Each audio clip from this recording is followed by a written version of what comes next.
Hello বন্ধুরা, আমার garden city চ্যানেলে তোমাদের সবাইকে জানাই স্বাগত। আজ আমি তোমাদের যে প্ল্যান্টটা নিয়ে কথা বলবো সেটা হচ্ছে স্নেক প্ল্যান্ট।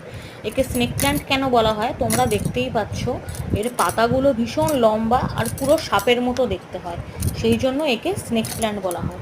এই স্নেক প্ল্যান্ট তুমি ইনডোরেও রাখতে পারো, তুমি আউটডোরেও রাখতে পারো, কিন্তু আমার কথা মানে আমার এক্সপিরিয়েন্স থেকে বলে এটাকে তুমি আউটডোরেই রেখো। ইনডোরে রেখো 7 দিনে একদিন বার করো, কারণ আমি যখন গাছটাকে ইনডোরে রেখেছিলাম তখন কিন্তু গাছটা মোটামুটি কদিন ভালো ছিল, কিন্তু আস্তে আস্তে দেখেছিলাম গাছের গোড়াগুলো পচে গেছিলো। তো সে কারণের জন্য আমি গাছটাকে আর ইনডোরে রাখিনি, আমি বাইরে বার করে দিয়েছিলাম। কিন্তু এখন গাছটা মোটামুটি খুব সুন্দরই আছে, গাছটার মধ্যে কোনো প্রবলেম দেখা দিচ্ছে না। প্লাস দেখো এর পাশ দিয়ে কত সুন্দর সুন্দর নতুন নতুন চারা উঠেছে। ঠিক আছে, এবার এরা রুট বাউন্ড থাকতে যেহেতু ভালোবাসে, তো সে কারণের জন্য গাছটা যখন পুরো ভরে যাবে টবটা, তখন আমি গাছটাকে আলাদা করে নিয়ে গিয়ে আবার আর একটা টবে বসাবো।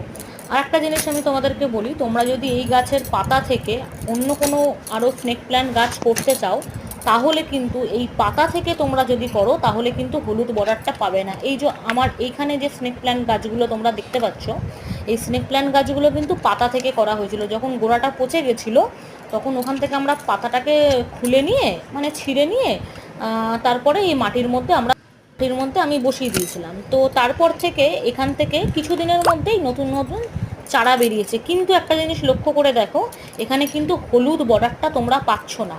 তোমাদের যদি পাতার মধ্যে হলুদ বর্ডার আনতে চায় তাহলে কিন্তু তোমাদের ওই মাদার প্ল্যান্টের আশেপাশে যে চারাগুলো বেরোবে সেখান থেকে তোমরা যদি বসাও তাহলেই কিন্তু হলুদ বর্ডারটা আসবে। আমি যেহেতু এখানে এটা দেখতেই পাচ্ছ যে দুটো আমি স্নেক প্ল্যান্টের পাতা বসিয়েছিলাম হলুদ বর্ডারের, কিন্তু আশেপাশে যে চারাগুলো বেরিয়েছে দেখো সেগুলো কিন্তু পুরোটাই গ্রিন, ওটা কিন্তু হলুদ বর্ডারের হয় না। তো এই গাছে তুমি একদিন জল দিয়ে 1 মাস যদি জল না দাও তাহলেও গাছটা ভালো থাকবে।